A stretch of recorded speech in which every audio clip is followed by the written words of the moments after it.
Eme, catchy na tagline. Ngayon, try naman natin yung Biscoff. Ito naman, ito yung Biscoff. Ayan, oh. So, pag ito, hinawakan nyo, parang crumbly siya. Kasi, I guess, niroll nila to, instead na chocolate powder, niroll nila to sa crushed na Biscoff biscuits. Let's try.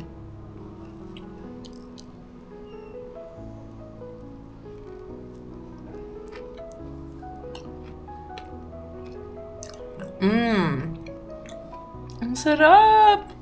Parang mas gusto ko pala yung Biscoff flavor kaysa pistachio. Okay, so ito yung loob niya. Ayan.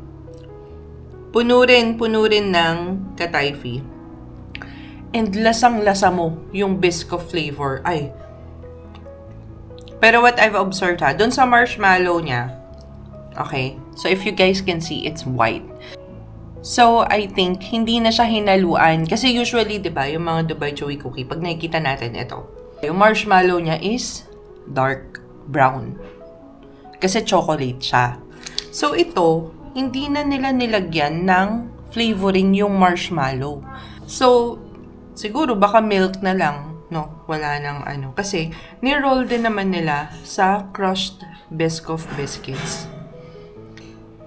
Pero grabe, pag inamoy mo siya, amoy na amoy yung Biscoff niya. Tapos ayan o. Ang sarap nito. Ito yung mas gusto ko siya. Mas bet ko to. And, creamy pa rin. Yung sa loob. Ibig sabihin nun, madaming Biscoff spread na hinalo dito.